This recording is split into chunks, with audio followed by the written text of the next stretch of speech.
Hey everybody, my name is Steven and welcome back to Storytime. Without wasting any time, let's get into our first story of the day. I ignore customers because the boss said so. After graduating college, I worked for about 6 months as a cashier at a local branch of a chain sandwich shop. Mostly, it was a great job. Customers were mostly polite, my coworkers were friendly and helpful, and I genuinely believed in the company's products. Even my bosses were pretty great. Except for one. We'll call him the jerk. The jerk was belligerent, vindictive, nitpicky, and pretty much an awful boss in every way a boss can be awful. He had the type of annoying, no excuses policy that defined excuse as literally anything besides, yes sir, of course sir. I could go on and on about all the different ways he was terrible, but this story is about one specific flavor of his awfulness. During our shifts, each employee had a certain section of the store they were assigned to keep clean in addition to their duties. The cashier section was the front counters and displays and the coffee kiosk. I don't know if it was officially the manager's job, but as long as I worked there, whoever was the shift manager always took care of the outside patio area. Except for the jerk. At first, he would just say things to me like, "I'm really busy right now, could you clean the patio?" Which was fine. Part of the job description stated that if you had free time and the manager asked you to do something extra, you did it. He was well within his rights. But one day he suddenly started asking me why I was shirking my duties by not keeping the patio clean. After all, the patio was part of my section. It wasn't and never had been. I asked the other cashiers and they all agreed they'd never been told anything about the patio being part of the cashier section. I didn't mind helping out with the patio if my other cashier duties were done, but it irked me that he had taken something extra I was doing to be helpful and turned it into something that I was neglecting my duties if I didn't do. It felt like a bait and switch, and I felt cheated. The bigger problem, though, was that keeping the patio clean through my entire shift was a huge pain for me as a cashier. In the afternoons, I was often the only one at the counter, and customers would trickle in with a few minutes between each group. This meant that I was constantly having to run back and forth between the patio and the register, which confused customers and made it hard to get any actual work done on the patio. One day when this was particularly bad, the jerk came up front and started asking me why I hadn't cleaned the patio. I started to explain that I kept having to come back inside to serve customers, but he cut me off. I don't remember his exact words, but it was something along the lines of, "That's no excuse. Cleaning the patio is your job. Now go outside and do your job. Don't come back inside until the patio is clean." That last sentence was music to my ears. I assured him that of course I would do exactly as he said, went outside, and started cleaning. A few minutes later, a family walked past me through the front doors into the store. Through the large front window, I watched them stand, confused, in front of the register. There was no one at it to serve them. The jerk had gone back into his office to attend to his oh-so-important manager duties. I continued to clean the patio. A few minutes later, another family came in and joined the first, standing confused and now annoyed in front of the counter. At this point, the jerk must have noticed them on the security camera because he came out of his office and started ringing them up.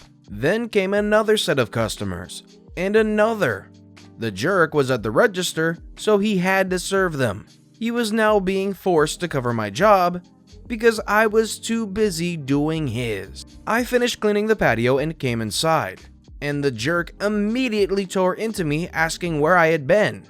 Why wasn't I at the counter? Couldn't I see there were customers? I put on my most innocent smile. But you told me not to come back inside until I'd finished cleaning the patio. I assumed that meant you would take care of serving customers, since I couldn't possibly be two places at the same time. He just glared at me for the longest moment, then mumbled something about how I should have known what he meant and I was never to pull a stunt like that again, and shuffled back to his office. Not much of a victory in the grand scheme of things, but seeing the momentary flash of panic in his eyes as he realized his do as I say, no excuses policy had backfired had me giddy for the rest of the day. So, as a person that doesn't really handle confrontation that well personally, my question for you guys here would be, how would you handle it if the jerk manager came up to you and started making cleaning the patio out to be your job when it was always his to begin with? Let me know what you would do in the comments below. Super petty story from the restaurant world. Back in college, I was waiting tables at a local place. Nice place, open for lunch and dinner. Quick note, I went to a college in a small to medium town. Large college, smallish town. It was very noticeable who were students and who were locals, and the locals did not like the students. To the point where if you went to a locals bar, you would be given the stink eye. Anyways, the restaurant was nice for the area and tips were good. The general manager was a good guy and really worked around my school schedule. This meant a lot of nights and no lunches during the week. Everything was going great and summer was coming up. This was going to be my first summer staying at school. Since I already had a good job, my plan was to work as much as possible and save. A bunch of my buddies were staying as well and figured we'd hang out, play some disc golf, drink some beers, and have a good summer.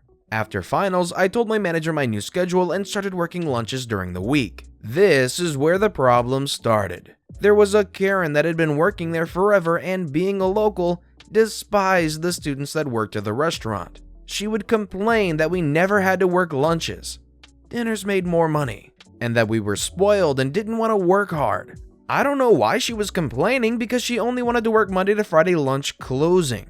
Oh well. First lunch I work and you can tell she is excited to boss around the college kids. I work my shift and she is constantly in all our faces telling us we are doing things wrong and we don't know what to do. Closing duties were especially brutal. Everything took twice as long and would have to be redone at least once. Funny that I never had an issue when I worked dinners. After a couple days of this grief, I talked to my manager and asked not to work lunches. Rightly, he says that wouldn't be fair, and since I didn't have classes, he couldn't play favorites. Big smile time. Cue compliance. I log onto our college's website, find any class that has an opening, and enroll. I go back to my manager, show him that I am now enrolled in Bowling 101 Monday to Friday, 12 to 1 p.m. Never worked another lunch that summer. I did need a PE credit and am still a decent bowler. Guess you went and got a spare class and split from the lunch shifts. Alright, let's just go on to the next story. Book me up? Fine. No grant for you then. I work with financing. My work consists of looking at my appointment calendar to see if I'm booked for a consultation. Usually your day consists of checking your calendar to call people for their appointments, which can get pretty busy since people need a lot of help and such. Well, about a few months ago, we got a contract at a different state. All we had to do was call a list of people and offer them the services we were told to do. So my manager basically told me and 6 other people to stop the normal day-to-day operations and jump on this project, which I happily obliged. Empty calendar meant I could work on my own pace. As a side note, most of the people on this list are actually listed down as speaking my language. I'm the only one in my whole department who could speak it, which meant 50% of this project relied on me completing it. Well, it just so happens that for this month's list, we were told to put on pause because of the whole virus issue. So we did and proceeded to help with the local calls instead. There was one problem though. My coworker, who we will call E, decided to be lazy about it. Instead of helping clear the calls and help concerned people, she decides to dump all the appointments on me and the rest of the crew for this special project. She saw my empty calendar as an opportunity to lessen her burden onto me, which was not following protocol since we had a system to go fill in, and it randomly selects an agent to book the appointments to. This way, it's somewhat fair, and if the person needed a specific language, we can speak it. Problem is, although I was asked to help out with the incoming calls of Q&A, I was also expected to finish this list by the end of the month. The way it goes, every project gives our company more grants. More grants means more money. More money means happy boss. So I told my manager about E and how it wasn't fair that she was directly booking me for the foreseeable future. Manager said they'll talk to E, but to no avail, I was still being booked. So I complied. I stopped messing around with the list and did all of the scheduled appointments. E decided to mess us over by calling out an entire week, so I decided to book each and every call I got from the incoming calls. For any small matter, I booked it. E comes back with a healthy glow from vacation and is shocked to be bombarded with so many notifications, all pointing to me. She goes to my manager and starts to bicker, so of course they pull me aside. The manager says, "Did you book all of these appointments for E?" "Yes, I did." See what I mean? She's not following protocol. Yes, I am. You've been booking me for weeks and I still do my appointments. Wait, you're not working on the list? The due date is next week. I told you E was booking me and he told me to help with the calls, so I did. Needless to say, I'm now back to doing my special project and E is still trying to clear her schedule. That's what E gets for scheduling their stuff on OP's time and what the manager gets for ignoring the complaints. Fine, I'll take notes in your class. Perhaps my first ever story comes from my AP US History class circa 2008. This was the very first ever AP US History class at the school, and so it was a bit of a pilot program. The teacher, Mr. K, was a favorite of most students in the school, but as I would learn, always seemed to have trouble with one specific kid every year. Here is where I come in. I took the class, not because I needed it, but because I had a hole in my schedule and couldn't take another study period. I'm a big history buff and had a feeling it would be a breeze. It was. In his class, I never took notes. One, because I didn't need to. It was almost all stuff I already knew. Not a smart brag, should see me in math. Ugh. Two, I learned better as an active listener. When I take notes, I'm more focused on writing than learning. One day he says something off the cuff like, "Opie, am I boring you? Or do you think you know everything?" He didn't expect me to answer with the latter, but it got a chuckle. Move on to a few days later and he asks me to stay after class. Apparently I was disrespecting him by not taking notes. I explained my situation. I'm on the debate team, I get a lot of practice in learning by listening, stuff like that. He huffs and tells me I need to take the class more seriously. It's worth noting I had a perfect score in the class several weeks in. The next day I show up and do my usual thing. Sit and listen. No notes. He tells me to go to the office and wait for him after class. A whole thing happened there and naturally the vice principal just says, "Is it that hard to just write some stuff down to make him happy?" Alright, yeah, I can do that. It's Friday, so I have the weekend to plan. I show up to his class on Monday and sit in the very front up against the side wall and hide my malicious compliance props beside the desk. The biggest memo pad the office supply store had, 4 feet by 2.5 feet approximately, and a pen that I had constructed that came out to be around 4 feet long as well. He starts the class, shoots me a dirty look, turns to write on the whiteboard. I whip him out and the entire class erupts in laughter. He turns to see me deadpan, ready to take notes. "OP, what the heck is that?" "It's my notepad, Mr. K. I'm ready to take this class seriously." "What was that you were just about to say about the invention of the assembly line?" Got kicked out again. This time talked to the principal. He laughed, asked if I thought I could pass the AP test without the class. I said yes, and I was pulled from the class permanently and given an extra study hour. For the record, I did pass the test.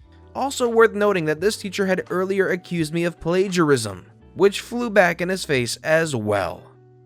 Everybody has their own learning styles, and I do believe finally it's starting to come to the forefront, but if somebody gets distracted taking notes, they shouldn't be forced to do so.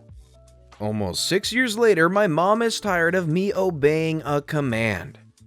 Short and kinda silly, but I think it's funny. When I, 20-year-old female, was about 14, my mom worked a ton and I was in charge of my younger brothers, 12 and 10 at the time, and the household. One of these jobs was getting the mail.